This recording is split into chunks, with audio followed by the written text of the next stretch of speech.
Hello, welcome to Joy in Our Town. I'm Sherry Duckworth. Joining me today is Ms. Sheila Miller. She's Executive Director for Family Promises of Collin County. Thank you for being with us today, Sheila. Thank you so much, Sherry. You do such a wonderful service for our community, and so we just want to thank you for what you do for our homeless communities, especially in Collin County. Yes. And I have a lot of questions for you about that, but before we get started today, we have a little something for our audience. Take a look at this.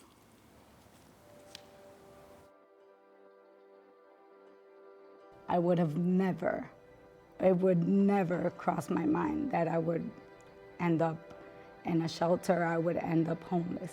Never in a million years. So I was actually at a warehouse, like a regular day, just picking up some merchandise that I was had to deliver. When a gentleman that was working on the side of me struck me with a forklift, injured my knee, my back, my neck, and both my feet. I was actually in a wheelchair for about almost a month. I was working full-time as a chef. My kids were dressed well, they ate, they went to school, they had friends, they've had birthday parties, and it just stops. You're at that place where you can't go anywhere else. You've hit rock bottom, and it's almost like you're in this dark place and somebody reaches out a hand. Across this country, there's few shelter beds for families. And those shelters that do take families in, they split families up. What's unique about Family Promise is that we keep families together. And when they come into our program, we work with them to help rebuild their lives. We help them to find housing, jobs, job training. We help them find health care, daycare. It's a very comprehensive program. What families get when they come into a Family Promise affiliate is, yes, they get the case management and all of their needs met, but they're getting safety, security, stability, and they're getting hope. The affiliate model is replicable and cost-effective because every community, whether it is a large city, a suburb, or a rural area, has the key components. They have congregations that can provide space. They have a pool of volunteers who are passionate, who want to make a difference and realize that if you can get all of these people working together, you can address family homelessness in a way that is not only cost-effective, but highly successful. I can't even put into words how it is that everybody was just there. It didn't matter who I was, what I've been through, why I was there. It mattered that I was Crystal and these were my children and you wanted to be there for me. It's always beautiful to hear the stories. It's very curious to me because I think of Collin County as more of a prosperous area. And so to know there's a Family Promise there, it makes me very curious to hear what homelessness looks like in an area like Collin County. It is. It was an interesting thing to me. I've been in nonprofit for 30-some years and have been around homelessness for a long time, or understood it, and to realize how we had such a serious problem in Collin County. The thing about it is they are not only the working poor, they're more the working middle class. They hit a huge pothole in life and they're devastated. It takes every bit of their salary, they lose a job, they're sick, just like it said on that tape. That's exactly what happens, and they look like you and I. You wouldn't know them. Well, that's the thing that watching the video made me think, you know, these are people with children, these are family units. Talk to me more about that, the needs of the families. Is it increasing more? Is it more common now to see more families? Yes, homelessness has increased in the family population enormously. We take only families that have children 17 and under, and so we see the little babies, we see the teenagers, and we see the issues that they're facing emotionally as they deal with going to high school and praying that their friends don't find out they're homeless. But they're trying to get through school, trying to graduate, just trying to have some normalcy. And that's what's so wonderful about the churches taking this responsibility of housing these families, giving them a place to live and making it a safe place. It's always great to see our local churches step up, be involved, help support these families in need. Just to see, you know, everyone doing their part. It's a wonderful thing to see, and it makes you proud to be part of the community. It makes me proud to be part of this program. They're the hands and feet of Jesus. That's who they are. They're acting it out. Absolutely, and we want to hear more about that, so watch this.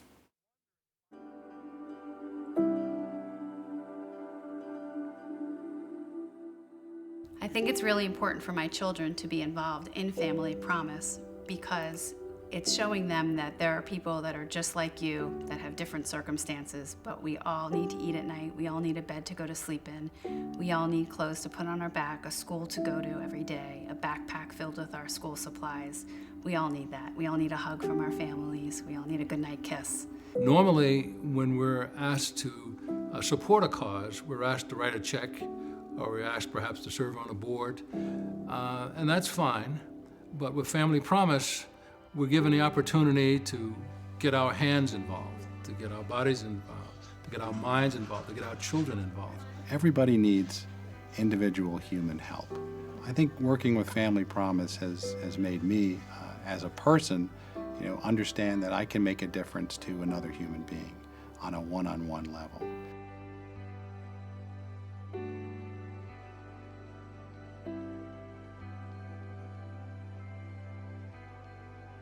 Family Promise is like a family to me. They mean a lot. And any problem that I have, any situation that I have, I know that they're a phone call away. All I have to do is call them. It just means Family Promise holds up to their actual name. Everything that you need to know about them is right there. It's a promise to keep you as a family. There's no other way to explain that than the darkness, and then there's a light at the end of the tunnel. It's just, there's no other feeling like that in the world. And it can be like that for everyone. Compassion is alive and well in America. We all lead such busy lives. It's not that we don't care. We want to make a difference, but we don't always know how to connect. And Family Promise allows people to make a difference in their own communities, in the lives of homeless families. When they get involved, doors are opened. Lives are changed. The lives of homeless families and the lives of volunteers as well. It's beautiful to see life change from the families to the volunteers. For you, what do you see as making Family Promise unique? Well, first it's the churches. The fact that we can provide hope. And when a family says to us, I finally feel hope, after many months, it's exciting for us. The fact that we have a smaller group of people to work with, so it's very intense, and we become close to those families. And we're able to offer them transitional housing, sheltering, a car, perhaps. The whole idea of a community coming together to serve is what is fantastic about the program. It's huge. And telling people homeless is everywhere. And only by the grace of God are we not there in that place too. It's been a great learning lesson for me. So from your experience and what you've learned working with these homeless families and helping them to become more independent, what helps them to sustain that independence? That's tough, especially when you live in an area where the cost of living is so high. And a single mom with 1 or 2 children has to make $45,000 plus a year to be able to live in Collin County. So to get their earning power up is huge. You can't be making $10 an hour and survive in Collin County. You have no mass transit either. So we're expanding our program to focus on those issues: education, increasing their earning power, getting them cars so they can get from point A to point B. All of those things are huge in their success of moving towards sustainable independence. It's interesting how you start to list off some of the challenges. And in my brain, I think, gosh, I take so much for granted on a day-to-day basis, not being able to just get my car and go to the grocery store, get in the car and go to work, run errands, to be homebound. And you want to be able to work, you want to be able to provide for your family, but to not be able to make enough money to do that is just got to be so frustrating for these families. So we want to hear more about that. Take a look. When I first realized that I was homeless, I ended up living in a cab station where I worked at. And I was laying on a mattress this thin. When I found out I was going to lose our house and everything that was in it because we didn't have a place to stay, it was It was very disheartening. You know, I lost my job and we ended up in this program. I could no longer sustain my family. It's like a domino effect. You're at that place where you can't go anywhere else. You've hit rock bottom, and it's almost like you're in this dark place.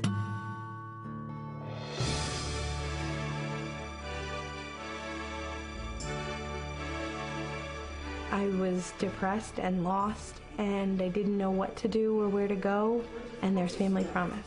It's there, and it works. They're helping us get from place to place. They're giving us a place to start from. We're able to go to job interviews. Our children are being taken care of. They're providing daycare. Some shelters, you're separated from your husband. They can't go, and you know, it's just mom and the kids. So I was very grateful to be able to stay with my husband and my children. We were all in one room. I have the huge option of going to school, and now I'm going to become a medical assistant, which is a huge step for me.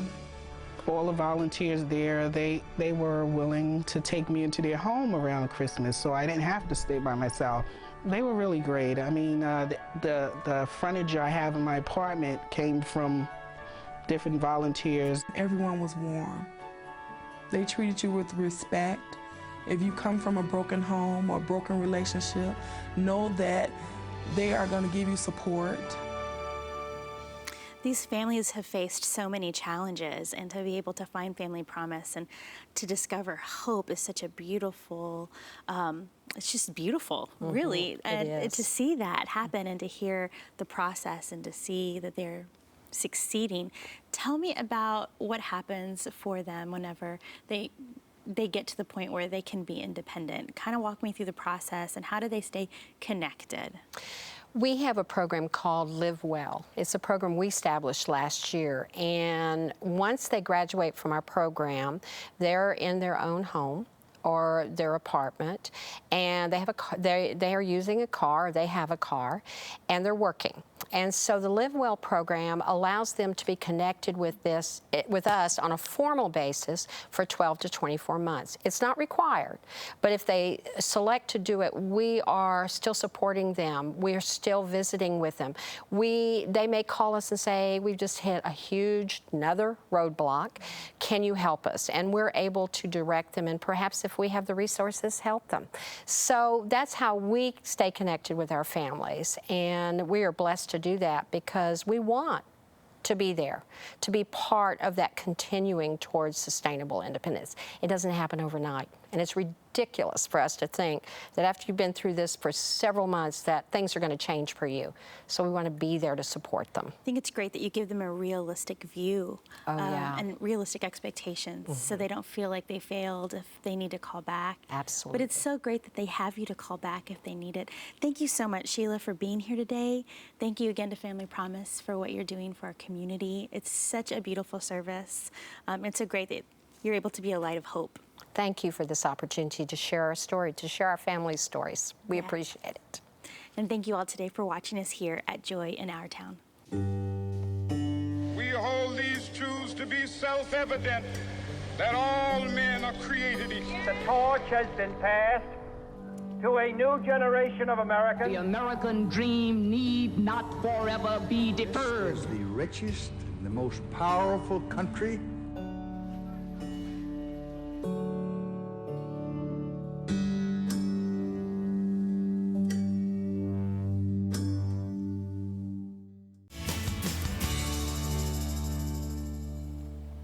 Hello, welcome to Joy in Our Town. Joining me today is Ms. Janet Peary. She is a services manager for Interfaith Family Services. Thank you for being here today. Thank you for having me. I just want to start off by just saying thank you for what you all do for our community. Homelessness is a real issue in our community, and it makes me sad, but it's also great to know that we have places like you, organizations like yours, that will help and bring hope. And we want to hear more about that and see a little bit about that. So take a look at this.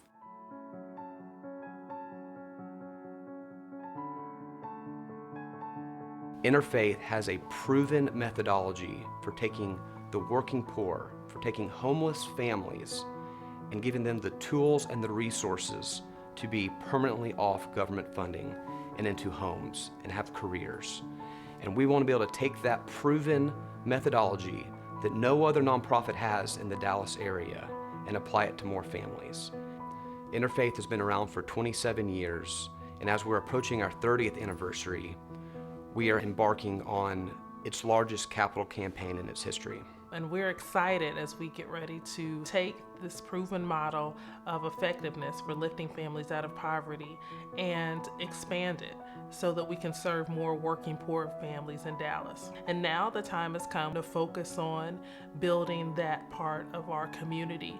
You know, there's really a lot of families, particularly families with children, that, you know, despite having wage earners or income earners within their family, really can't get by. There's certainly more attention needed to providing those holistic services that help families transition to self-sufficiency. And also, in particular, there's absolutely huge need for childcare that is affordable, has flexible hours, and is accessible. We have an opportunity to build something that doesn't currently exist in Dallas, a full-service family empowerment center. Not only will there be access to training, and training that's available on nights and weekends, but there'll also be on-site access to child care and after-school care that will also be available on nights and weekends. This will be perfect for working poor families while they're obtaining the skills that they need to be lifted out of poverty. It's a unique opportunity to change this East Dallas community, but also Dallas. And we hope that together we can create a model that'll be duplicated in other parts of the city, maybe even in other parts of the country. It's an exciting thing to finally put together a project that's holistic in its approach and that will enable us to achieve the same outstanding results that we've done here at Interfaith for many, many years. So I hope that you'll join us. Wow, Janet, so Kimberly talked about the working poor. Mm-hmm. Can you describe to us and to our viewership, what does that mean? What does that look like? Well, the working poor are normally families that they have a strong work ethic, a strong work history, but they're not making enough money to make ends meet. They often work 2 jobs, and so they're having to, it takes a lot of transportation issues to get back and forth to 2 jobs. They often don't have affordable daycare. And so those barriers really impact our families that fall into that category of the working poor. I like that you said some of them have 2 jobs, because I think it dispels a myth that homeless people maybe are lazy, or they don't want to work, or they're choosing to be homeless, or, you know, well, they got their kids in this situation because they didn't want to do whatever, fill in the blank. But that is not true. No, that's not true. We serve that population specifically because there's not always a safety net for those families, and they have been working. They do have strong work histories. Yes. Our program is for that family. We are a work-based model, so all of our families that come to us either are working. If they're not, we help them get back to full employment. It's hard for me to wrap my mind around the fact that these people are working so hard. They're doing everything that they possibly can. They're working 2 jobs, and they're still having a hard time providing. What is going on to where it is costing so much for them to be able to sustain their families? Well, one thing is some of the families do not make what's called a living wage. And a living wage is really based on your family size. So we know that for one parent with 1 child, that parent needs to make about $22 an hour. And we know that the cost of housing has gone up in Dallas. The average 1-bedroom is $1,000 a month. Wow. And so if you're not making that wage, it's very difficult to manage. If one thing goes wrong, if your car breaks down, it's a house of cards. It is. I think this brings such great perspective and understanding, and we want to learn more about that. Take a look. I went through some unfortunate circumstances with me and my husband and did not have a place to go to. I basically became a single mom, and it was very hard, you know, just having to do everything on my own. It was definitely challenging having to rebuild my whole budget, my money situation, everything changed. as we were going through turmoil and, you know, just a horrible time in our life. If it was not for Interfaith, I don't know if I would have made it through. I will never forget the day that we moved into Interfaith, and everything was so nice and in order and so homey and welcoming, and walking into the kitchen and, you know, everything's stocked, then walking into the bedroom and seeing the beds full of stuff that were, you know, just for us and meant for us, and the kids were so excited. They had new toys and games, and just all of the thought and the love that, you know, went into creating that environment, that home for us. Anyone who knows me knows, A, I live for my kids. My kids are my world. And B, the children's program at Interfaith is like nothing I've ever seen before. The love that they give to the kids, the care, the time, the attention, everything. My kids to this day talk about the impact that Interfaith had on them, and just the change that I saw in them, and I've definitely seen substantial growth in myself. The effort that they put into just every kid and every family, you know, with their special needs, they're so attentive to everything that needs to be done, and I'm very, very grateful for that. Something that really stands out about your organization is how you take care of the children. Your focus on making sure that they are well taken care of. And I just think that that is such a beautiful thing, especially to bring that to the parents, you know, like she was saying in the video, they're her world. So I just think that's wonderful. What else makes you unique? Well, I think our whole model, you know, one of the things that some of the things that we look at when our families first come in is stability. So we have 26 fully furnished apartments. And so our families come in and it's an apartment, and as you saw in the video, it looks like a home. Yes. So we have everything there for the family, and it's amazing when the kids walk in their bedrooms and see the rooms decorated in the cartoon characters they might like or their favorite colors. So we're very careful to make sure that it feels like a home. We also have counseling on staff.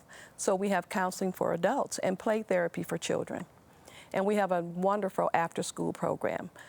It's art-based, and there's also some education software that our children can get on each day, because one of the things that happens when there's an instance of homelessness, sometimes the children fall behind in school. So our goal is that when they leave, they're on or above grade level. Then we also provide a career services program, and in that program, we help our families who are not employed at the time get back to work. We also work with our families who have jobs to start thinking about what is it that they want to do long term. And if possible, we'll try to arrange or find ways for them to get some type of training or education or certification so that their income goes up. And so that's a part of our model, and those are the things that lead to self-sufficiency. And also we have a financial literacy program. So all of our families take 20 sessions of financial literacy that is done by our wonderful community of volunteers. They meet with a financial coach once a week, and they go over their budget and they talk about their challenges. And we've had people really turn the corner as far as paying down some debt, leave with a safety net, on average about $1,600 in savings. Yes. And we've had one of the mothers left, and she was able to purchase a home. This is wonderful. We want to learn more about this. We're going to watch this.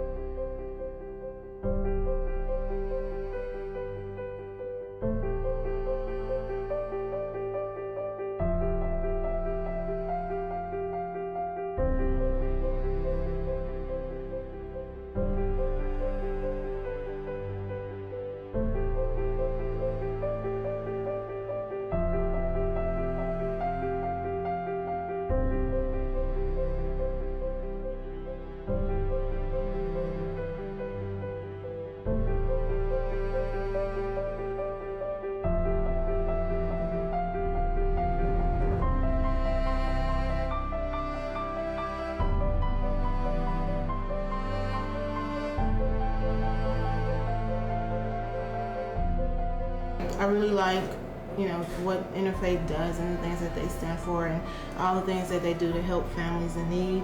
So I always let Ms. Vonnie know that once I graduated, I wanted to come and be a part of the things that they do to help other people. So we did the bedding for pink, and we changed the dressers to a pink, you know, jewelry box and pink lamps. We set the table for a man and a little girl. We hung pictures on the wall. We set the desk up for like stationery and different books and things like that.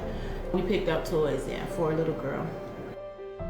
My first day when I first moving into the apartment and seeing how the apartments were decorated and the way that they decorated to fit the family's need, how many children you have, if you have girls or boys and their ages and all those different things, they set the apartments up specifically for that family and their needs. So that's, you know, to see that come together and, you know, the way I felt and my kids felt when we walked into ours, it's a, you know, you think about how that family's going to feel when they walk into there and see, you know, the way that it was set up specifically for them.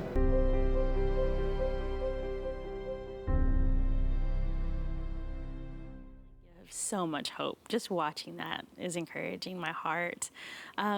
You have a really beautiful formula, and it just seems to be incredibly holistic and comprehensive. What does your future look like? Well, we want to now be able to offer the same services that we do with our residential families. We want to start a non-residential program. So we are on the move to open our Family Empowerment Center. We're scheduled for 2018. And another great thing about this center is, you know, we talked a little bit about the working poor and some of their challenges. Yes. Well, daycare is huge. You know, there's always childcare issues and transportation. But one of the things we're going to offer is an on-site daycare. And not just during regular working hours. We're going to have expanded daycare hours, including the weekends, because we want our families to come and take a part of our program, and then their children can be there as well. And just yesterday we were talking about this, and not only how it's helpful for the families, but the children will be able to watch their parents move from where they are now to a greater future. And they'll become a part of that, and then that generation will just automatically do the same thing their parents did. I love it. Interfaith is affecting generations in a positive way. Thank you for what you're doing, and thank you all today for watching us here at Joy in Our Town.